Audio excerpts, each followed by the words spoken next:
Ils vous ont mal compris.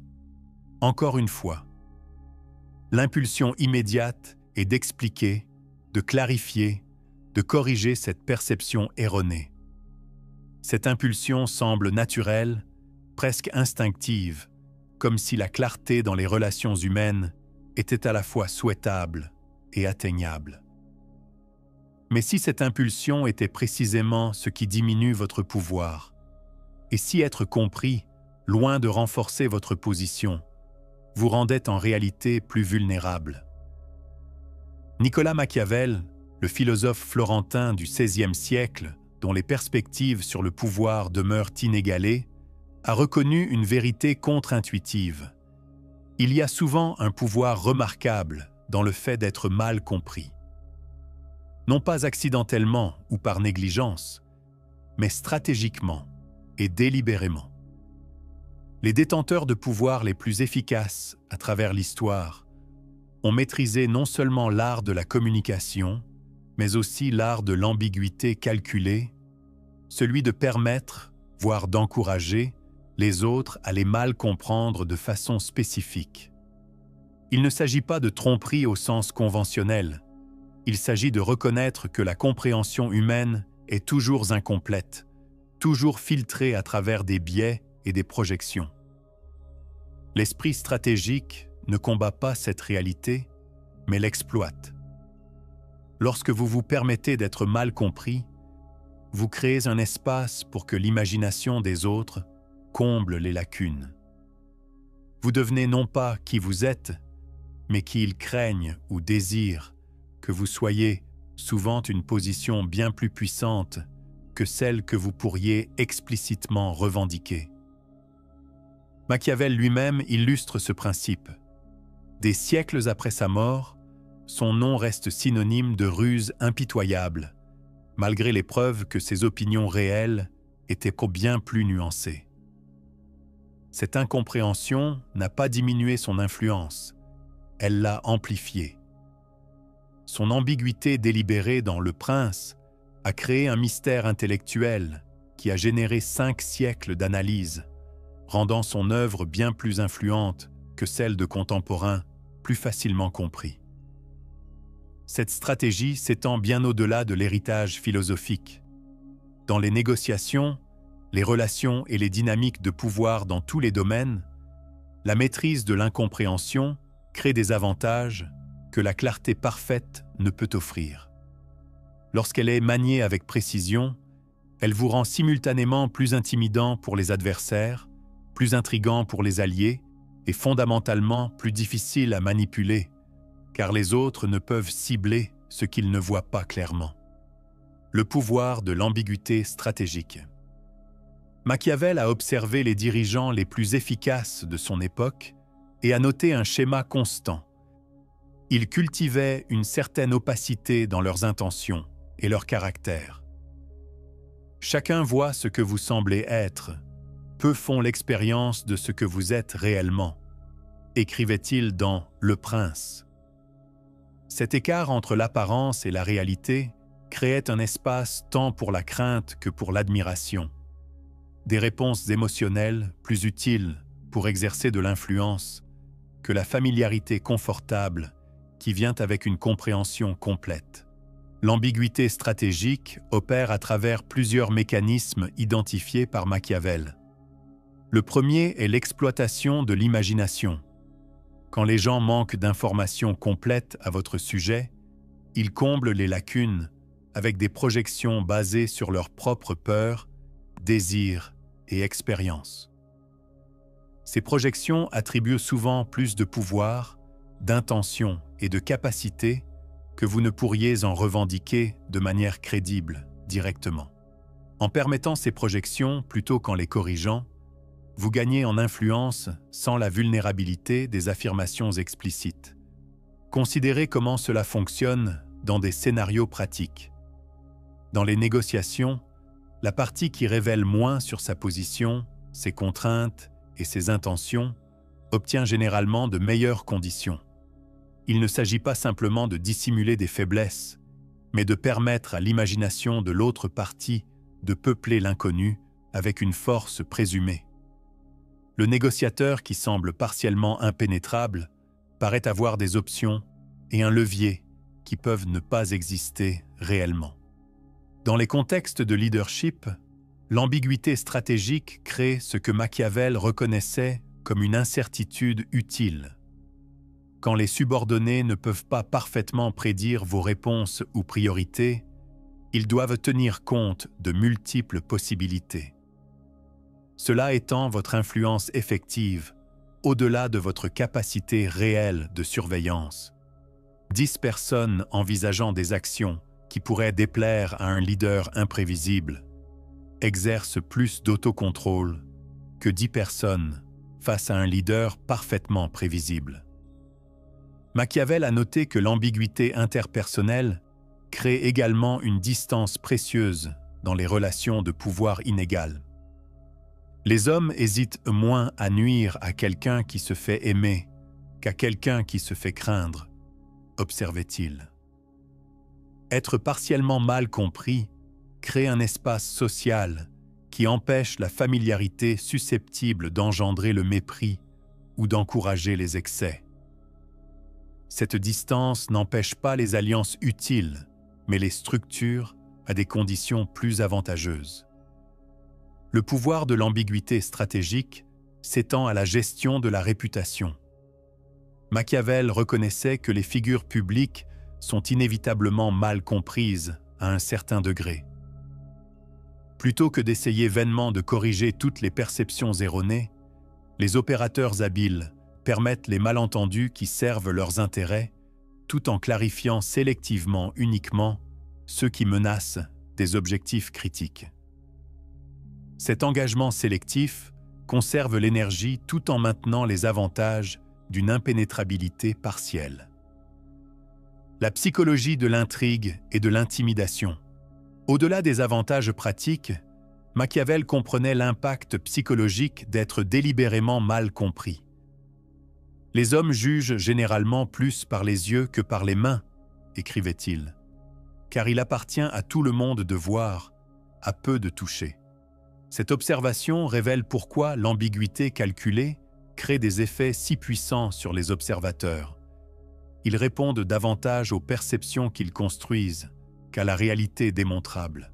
La psychologie opère à travers ce que les chercheurs modernes identifieraient comme le principe d'incertitude dans la cognition humaine. L'esprit attribue naturellement une plus grande signification et consacre plus d'attention aux stimuli ambigus qu'à ceux totalement compris. Ce qui ne peut pas être immédiatement catégorisé crée une tension cognitive qui exige une résolution, générant un engagement soutenu que la clarté ne peut égaler. Cela explique pourquoi les figures partiellement comprises commandent souvent plus d'attention et génèrent plus de spéculation que les transparentes. Le politicien dont la position précise reste quelque peu floue reçoit plus d'analyse que celui qui exprime explicitement chaque point de vue. L'artiste dont l'œuvre invite à de multiples interprétations génère un intérêt plus soutenu que celui dont le sens est immédiatement évident. La figure sociale qui reste quelque peu mystérieuse attire plus de curiosité que celle qui est complètement connue. Machiavel reconnaissait que ce mécanisme psychologique crée un pouvoir pratique. La foule vulgaire se laisse toujours prendre aux apparences et le monde est principalement composé de vulgaires, observait-il. Ce n'est pas simplement du cynisme, mais la reconnaissance que les limitations cognitives amènent la plupart des gens à répondre davantage aux impressions qu'à l'analyse approfondie. En contrôlant l'impression par l'ambiguïté stratégique, vous façonnez les réponses plus efficacement que par des explications exhaustives. L'effet d'intimidation émerge d'une forme spécifique de cette ambiguïté.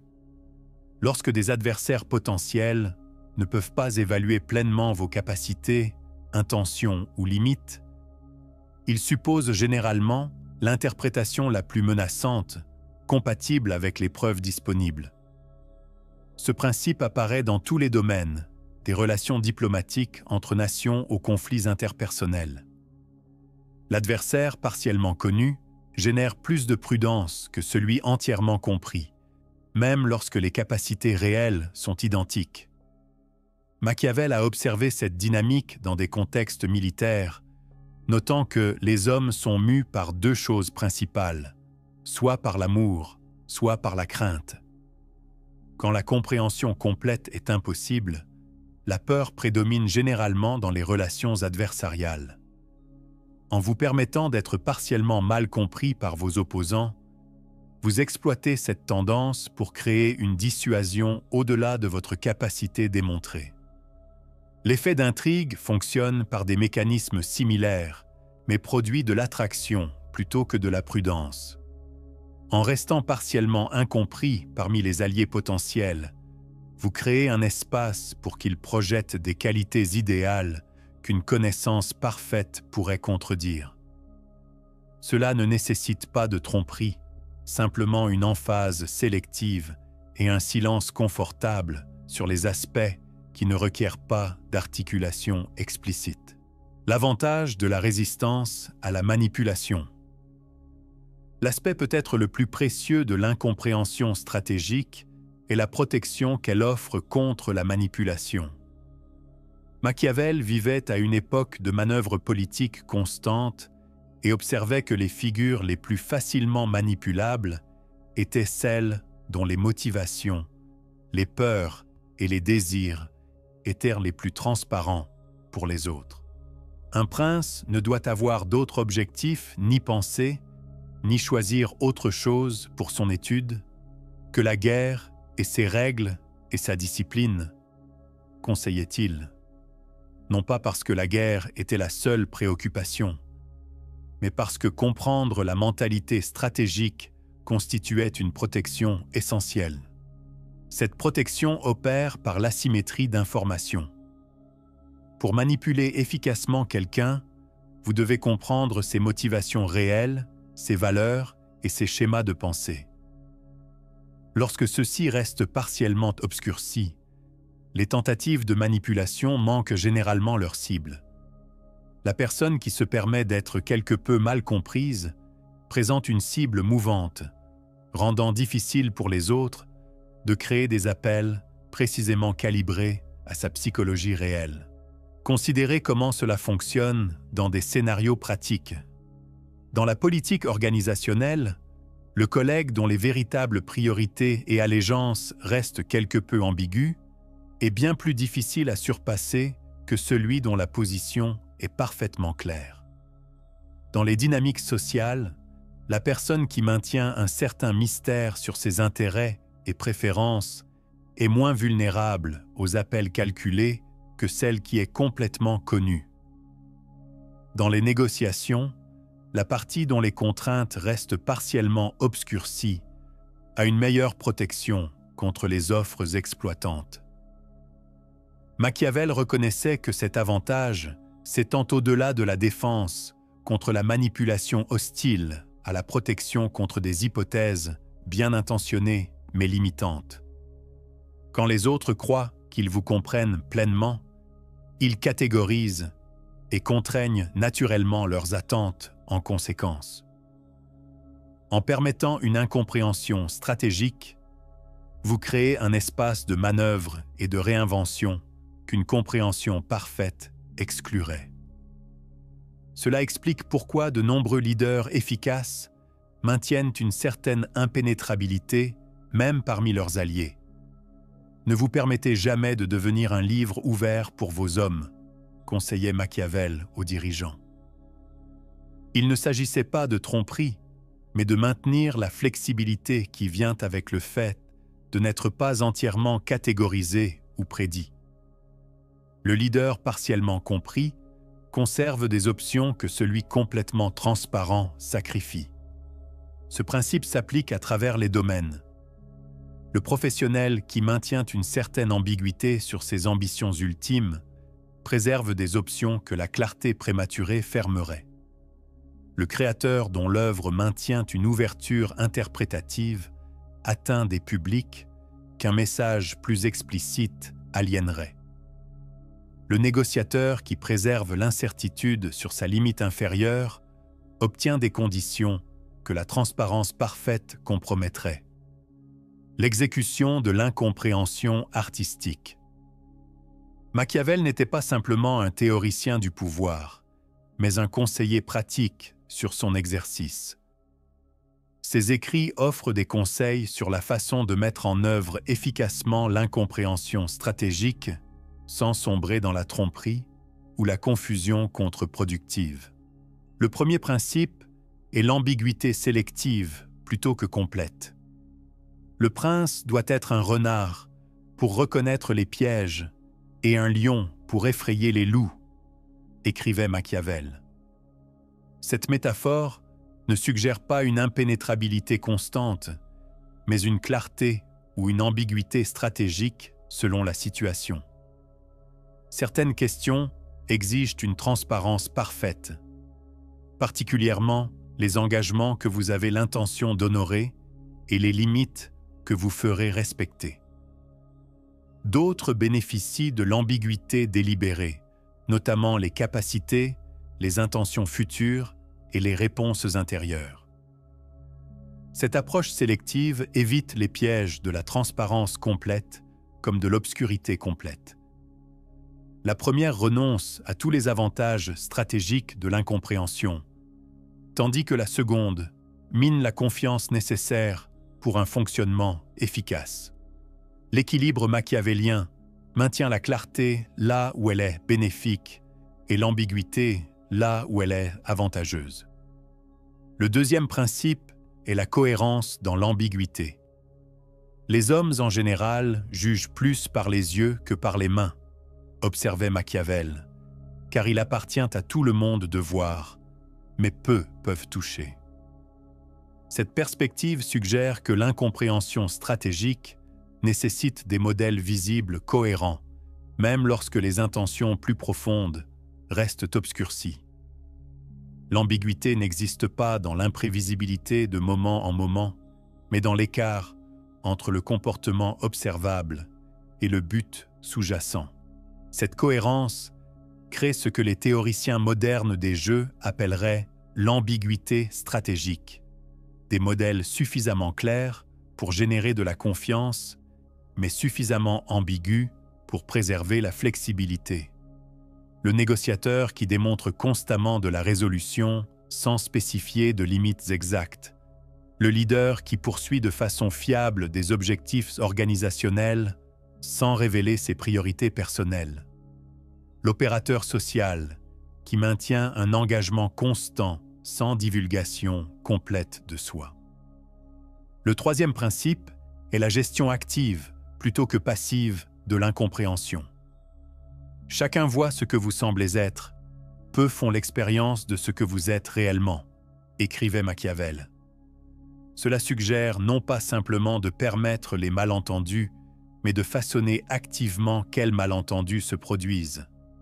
Plutôt qu'une obscurité aléatoire, les praticiens efficaces cultivent des interprétations erronées spécifiques qui servent leurs objectifs.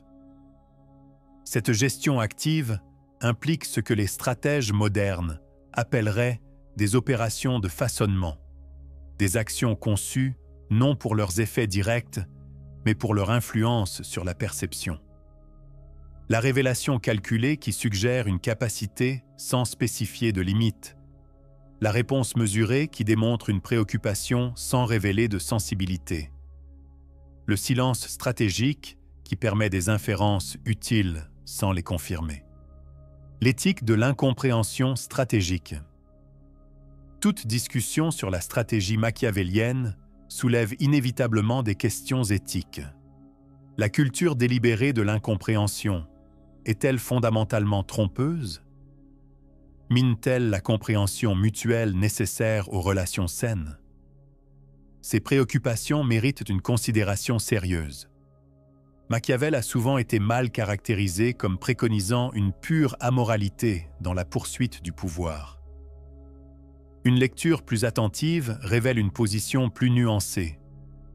Un prince ne peut observer toutes ces choses pour lesquelles les hommes sont considérés comme bons, car afin de maintenir l'État, il est souvent obligé d'agir contre la foi contre la charité, contre l'humanité et contre la religion, écrivait-il.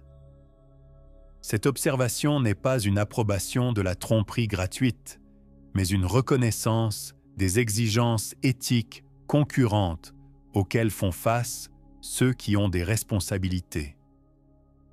L'évaluation éthique de l'incompréhension stratégique dépend largement de l'intention et du contexte. Utilisée pour créer une peur injustifiée, extraire des concessions par des menaces implicites, ou éviter une responsabilité légitime, elle devient manipulatrice et corrosive. Utilisée pour maintenir des limites nécessaires, préserver des options légitimes ou prévenir un jugement prématuré, elle peut être à la fois prudente et éthique. La distinction clé réside dans la question de savoir si l'ambiguïté sert la vérité ou la fausseté. Le silence stratégique sur des capacités que vous possédez réellement diffère fondamentalement des affirmations implicites de capacités que vous n'avez pas. Permettre aux autres de former leur propre jugement diffère de cultiver délibérément de fausses croyances. Maintenir des limites interpersonnelles appropriées diffère de créer un mystère artificiel pour la manipulation. Machiavel lui-même démontre cette distinction. Sa propre écriture contient des ambiguïtés délibérées qui ont généré des siècles d'interprétation. Ces ambiguïtés ne falsifient pas sa pensée, mais créent un espace pour que les lecteurs s'engagent avec des idées stimulantes qu'ils pourraient autrement rejeter.